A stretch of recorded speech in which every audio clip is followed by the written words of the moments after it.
This week on the Bioneers, Revolution from the Heart of Nature, Amory Lovins and David Orr show how environmental security is homeland security, even at the Pentagon.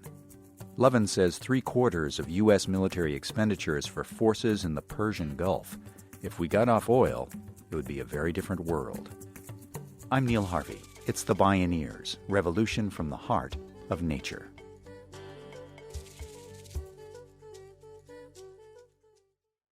You have to figure the Force is with you when Yoda gets on board. In this case, Yoda was the Pentagon's term of endearment for Andrew Marshall, a revered oracle who has long directed an elite military think tank that envisions future threats to national security. After reading a National Academy of Sciences report on global warming, the octogenarian sage agreed that indeed the sky is falling. He commissioned a study titled An Abrupt Climate Change Scenario and Its Implications for U.S. National Security. The study laid out scenarios ranging from worse than we ever imagined to unthinkable, drawing on historical data that climate change can be very sudden. By 2020, we could face megadroughts and floods, mass starvation in many regions, hordes of desperate ecological refugees, and war over scarce resources of food, water, and energy. Or if climate change is abrupt, the world could melt down in 3 to 5 years, then flip the switch into an ice age. The study demurely suggested this: alternative fuels, greenhouse gas emissions controls, and conservation efforts are worthy endeavors. Consider it actionable intelligence. In today's world, a larger vision of national security supersedes bullets and bombs, soldiers and warcraft, to encompass the internal resilience, health, and environmental sustainability of the nation. In fact, what's needed is the national and global equivalent of a wartime mobilization, but this time to create a sustainable, peaceful planet. Join us for Security by Design. Environmental security is homeland security, with 2 leading environmental innovators who also focus on national security, Amory Lovins and David Orr. My name is Neil Harvey. I'll be your host. Welcome to the Bioneers, Revolution from the Heart of Nature.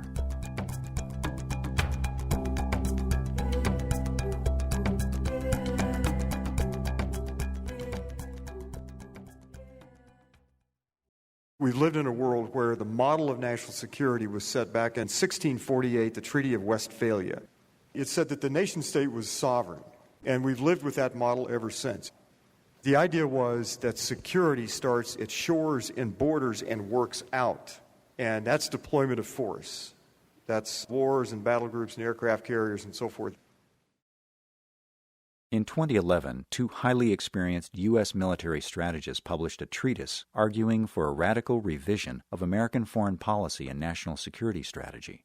Marine Colonel Mark Puck Mickleby and Navy Captain Wayne Porter observed that the nation needs a new grand strategy beyond the military policy of containment that has guided the nation for decades. They identified sustainability as the strategic imperative and the basis for a new national security narrative. At a meeting in Washington, D.C., environmental educator and advocate David Orr found himself sitting next to Colonel Mickleby, then the chief strategic advisor to the chairman of the Joint Chiefs of Staff. Orr, who had previously organized the Presidential Climate Action Plan, was there to advance the Oberlin project in Ohio, a bold sustainability model to design and build the first post-carbon local economy in the United States. David Orr. And we were getting to know each other just for the meeting, and you do what, and I do what. And he picked up a copy of the description of the Oberlin project. It's an attempt to build full-spectrum sustainability, take all the things we've associated with the sustainability movement, put them together into a system where the parts reinforce the whole thing, and do it within basically an 8-mile radius. So we're sitting there talking about this, and Puck picked up the Oberlin project description. He says, "Oh, that's all about national security." It's one of those, moments where you slap your forehead and you go, "Duh." In other words, the colonel was saying homeland security begins with environmental security inside national borders. In fact, David Orr, whose Ph.D. was in national security affairs, well understood that food and energy systems are integral to national security. Colonel Puck Mickleby took the Oberlin project plan back to his Pentagon Joint Chiefs boss, the highest-ranking U.S. military official. And what Puck reported back from Chairman Mullins was the admiral looked at the paper and the concept of the network, gave a thumbs up and said 435, which Puck interpreted, put one of these in every congressional district in the country. And so make this a national network. And what began there was a conversation that's involved now probably several hundreds of people, maybe 1,000 or more, in taking these kind of projects around the country and weaving them together into a network. We're now calling this a National Coalition of Sustainable Communities. According to David Orr, true security is inseparable from issues of education, preservation of soils, forests, waters, and broadly based sustainable prosperity. In this perspective, America is less secure than at any time in its history. Now he found himself with unlikely bedfellows, high-ranking members of the defense establishment. Within the Pentagon, there were three concerns raised as we began to talk about this with Pentagon officials. One is that the grid, the electric grid, is likely to go down. And in, I think it's the 2007 National Intelligence Estimate, I believe, it says that the grid will go down. It's not a matter of whether, it's a matter of when. And it could be malice, accident, big storms. There are a lot of ways that the electric grid is vulnerable. The second issue for Pentagon people was food. Somebody said at a Pentagon meeting, 4 bridges go out on the Mississippi. Within 24 to 48 hours, New York City is hungry. And the third, surprisingly to me, was education. To begin to build a constituency that understands the real nature of security. But if in fact what's needed is the national and global equivalent of a wartime mobilization to address climate change and general environmental collapse, the military is not such a strange bedfellow.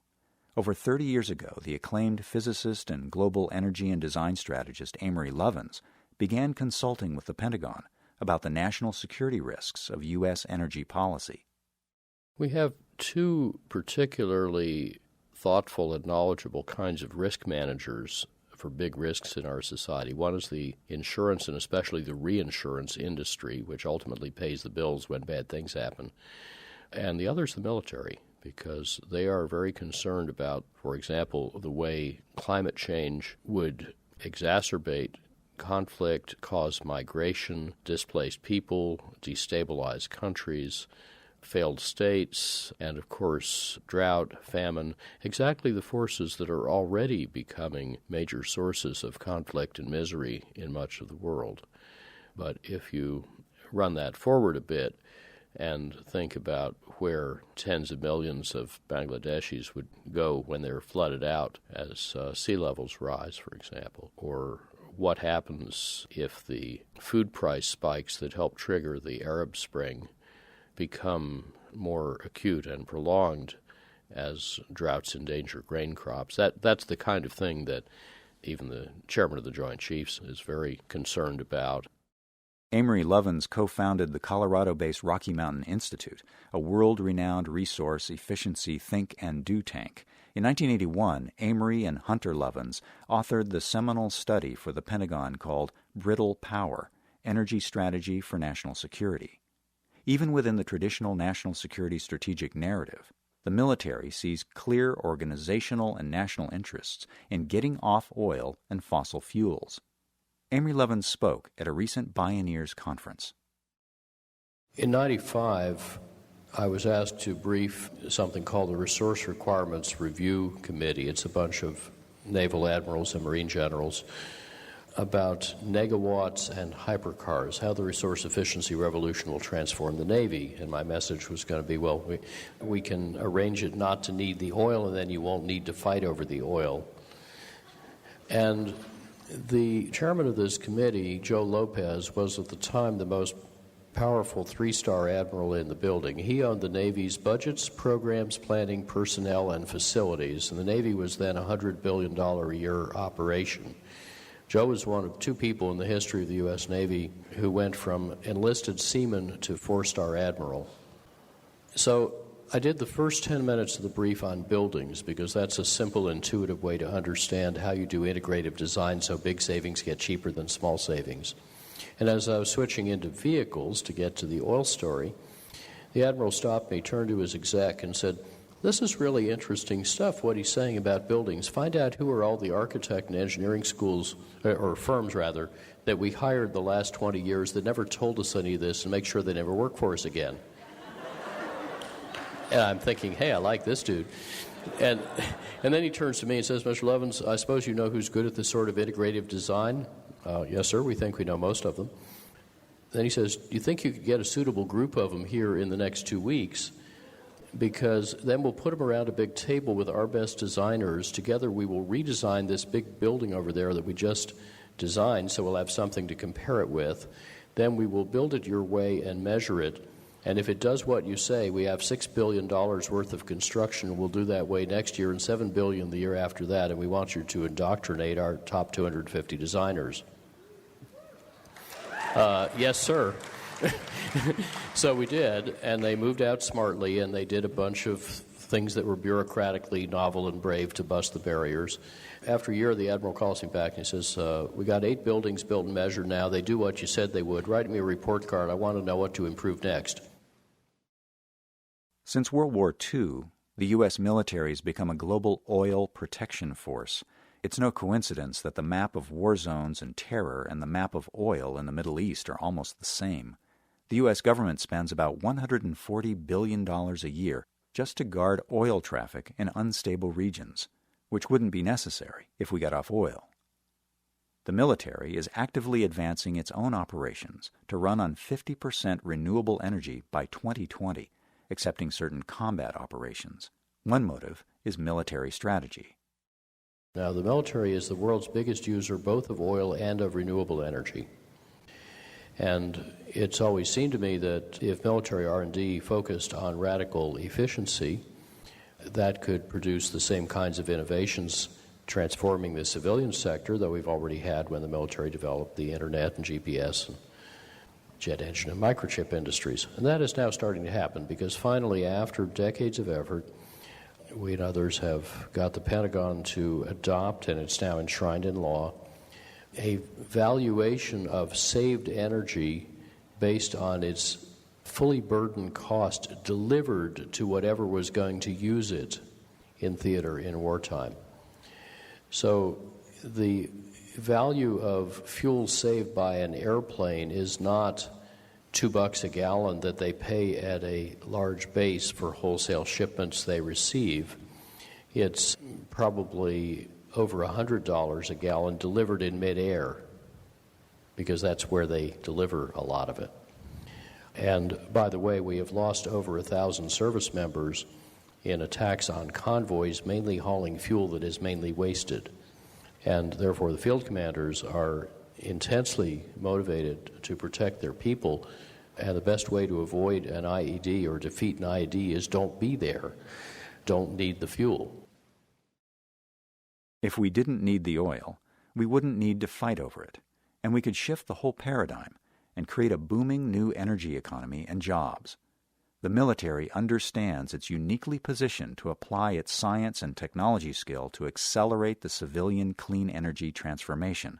It's big leverage toward realizing a new vision of national security. Yet greening the military is in itself not a change in the national security grand strategy. When we return, what will it mean to transform the culture of national security from military operations to grassroots sustainability? This is Security by Design. Environmental security is Homeland security. I'm Neil Harvey. You're listening to the Bioneers, Revolution from the Heart of Nature.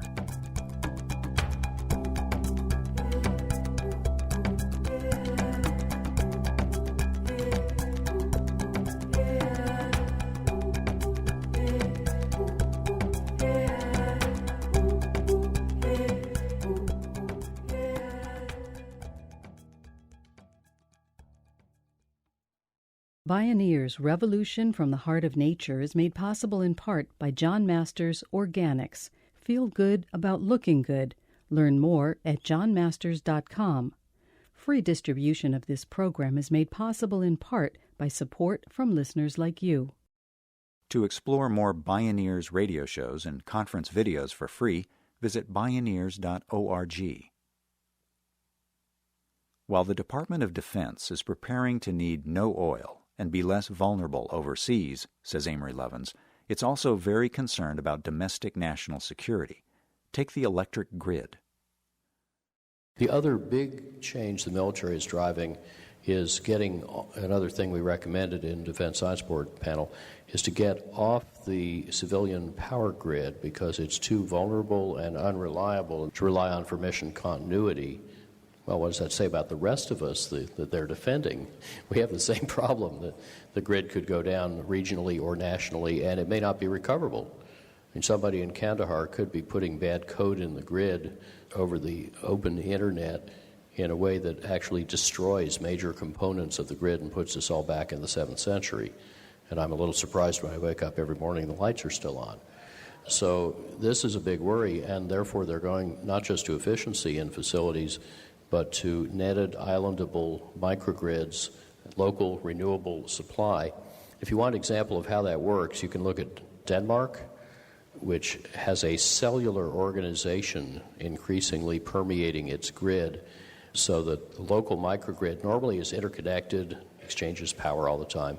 But if it has to, it breaks into fractal zones or cells that can each keep the critical loads going. And they actually stress test them by cutting them off from the grid every year to make sure it still works that way.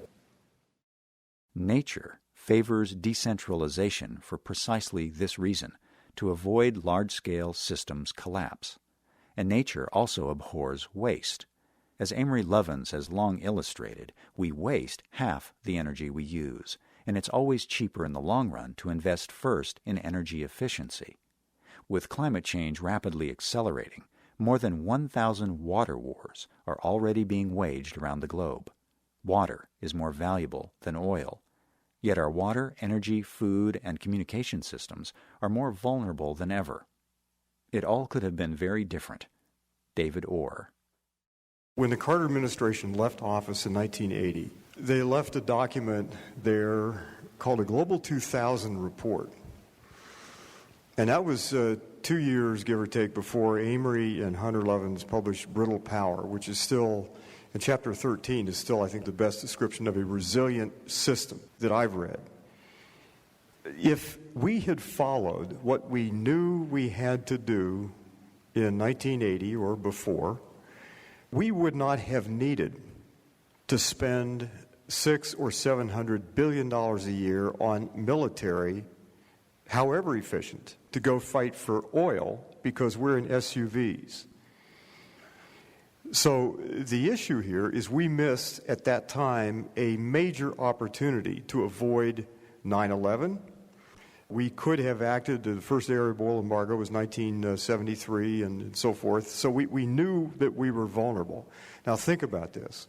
We had a chance to begin to build resilience at a local level. We had a lot of the tools. We had a good bit of the logic. So not having done that, as Amory has said more eloquently than anyone else that I know of, not having the wit to put ourselves in efficient vehicles, we had to put our young people in hyper-inefficient Abrams tanks and aircraft carriers that get, 0.56 miles a gallon, and the aircraft carriers are 17 feet per gallon. Boy, thank you for that. I'd forgotten that number. And I'm personally less interested in a hyper-efficient military, although that's a good thing, than I am a smaller military with a much more humble mission in the world. We've got a military of 737 bases around the world. However efficient they may be, they don't belong out there. We don't need 737 military bases. It's time to begin to shrink the American empire. We can't survive as a nation state, as a viable nation, also operate an empire. That's the history of empires. So it's a matter of beginning to scale our mission appropriate to our true values. The question is, can we begin to build security from the bottom up? Hunter Lovins, I think, coined the phrase a long time ago called security by design. And the good news here is that design arts and design skills, we now know how to do this. Can you power the U.S. by efficiency and sunlight? The answer with Amory's numbers and incredible analysis, yes, we can. Can you feed this country and the world sustainably without poisoning people in groundwater? The answer is, I think, yes. And the answer is also we have to. Can you run industry with zero pollution? Ray Anderson and Janine Benyus and lots of people in this room have worked on biomimicry and so forth. The answer there is yes. So the question is, how can we weave this together into a robust network grassroots movement, our version, let's say, of a Tea Party movement, powered by science and sunshine? I don't think you can go anywhere in the United States without seeing a lot of innovation and creativity at the grassroots level. It's everywhere. It's breaking out. It's happening all over the planet. It is occurring. Now the question is, can we take it to scale? David Orr is walking the talk in his home base in Oberlin, Ohio, where he's a professor at Oberlin College. In an ambitious partnership between the college and the town, he's advancing the Oberlin project as a model of full-spectrum sustainability and national security. What we're trying to do in Oberlin is to organize the community around 11 teams in energy and education and economic development and so forth. We've got about 150 people in a town of about 10,000 people beginning to work together. And then the trick is, can you do this on a full-spectrum, sustainable basis? And that, again, is just a real fancy way of saying you're talking across a lot of boundaries, pulling people together between education and so forth. And let me give one example of this. If you want to begin to redevelop local agriculture, which we do, we're developing a 20,000-acre green belt around the city. Our goal is 70% of the food consumed locally is grown locally. We can't import food from California given the peak oil extraction, which was, according to Science Magazine, 5 years ago. Climate change is going to change a whole lot about how agriculture works. We've got to reinvent agriculture locally. Our teams, the teams we have organized around the Oberlin Project, include one working to identify farmland and get farmers engaged and enrolled in this local agricultural part. Second team is an economic development team. We've got to create a market for that, so there's some place to sell produce within that green belt. A third is education. Young kids are coming out of schools now with very little understanding of farming. And then there's a fourth element. So we're working with banks and policy people to enable young people that want to go into farming to have the capital to do it. So there's marketing, there's education, there's farm identification, and there's finance. Full spectrum sustainability. Now you've got 4 and maybe more teams at the table to do one thing. And so that is nothing more than the application of systems thinking to sustainability. But as David Orr cautions, full-spectrum sustainability means truly looking at the whole systems picture, including finance and capital. I think there are 2 things to say that are important for this audience. One is that it's going to be pretty hard to get to anything like sustainability, however you define that, where in this country, the wealthiest 400 control more wealth than the bottom 150 million people. Let me repeat that number. The top 400 wealthiest control more wealth than the bottom 150 million people. That is interpreted in some places in the media as arguing for class warfare. Well, it's no such thing. There is a kind of class warfare underway. The bottom 150 million didn't start it. And so whatever your cause is, it gets a lot more difficult if income distribution is so skewed, especially coming into this particular part of human history, where we've got to move very quickly to do the kind of things that Amory has outlined so brilliantly in Reinventing Fire and lots of books before that. The second thing I think that can be said is that the banking crisis of 2008 resulted from the failure of a theory that foxes can in fact guard the hen house. And what we discovered was it wasn't particularly good for the hens, and it wasn't, at the end of the day, good for the foxes either. As David Orr sums it up, quote, "Sustainability is the core of a national development strategy that is designed to enhance our security, build prosperity from the ground up, and reduce ecological damage, risks of climate destabilization, and the necessity of fighting endless wars over dwindling resources," unquote. Amory Lovins agrees, and he says the private sector also sees a huge business opportunity for a new energy revolution.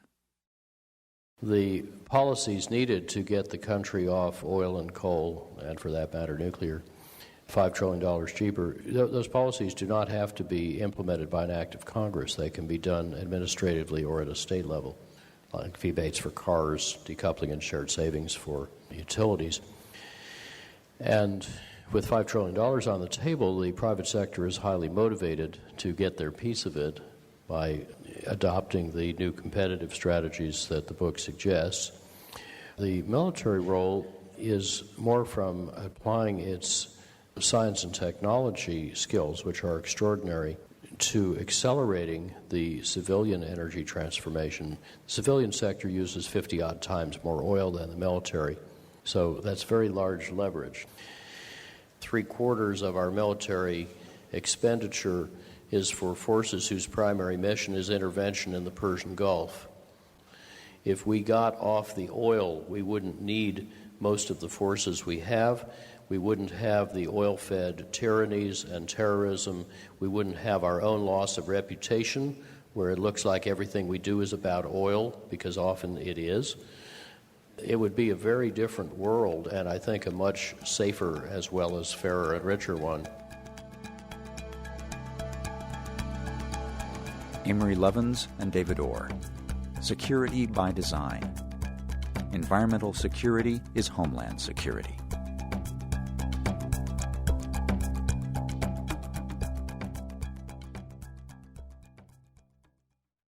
You can listen to a variety of Bioneers radio shows and view conference videos online at www.bioneers.org, where you can also learn about attending the National Bioneers Conference or a local Bioneers Conference near you.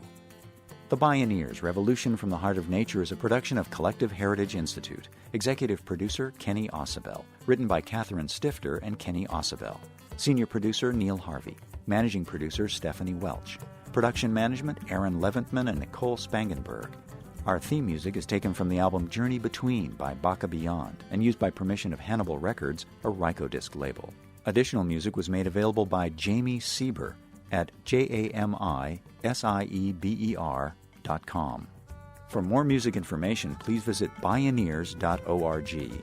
The opinions expressed in the Bioneers Revolution from the Heart of Nature radio series are those of the presenters and are not necessarily those of Collective Heritage Institute, the underwriters, or this radio station. My name is Neil Harvey. Thank you for listening. I invite you to join the Bioneers in inspiring a shift to live on Earth in ways that honor the web of life, each other, and future generations. This is program number 1012. This series is made possible by Organic Valley Family of Farms, organic and family-owned since 1988. Learn more at organicvalley.coop. And by Park Foundation, dedicated to heightening public awareness of critical issues. For more information, visit www.bioneers.org or call 1-877-BIONEER.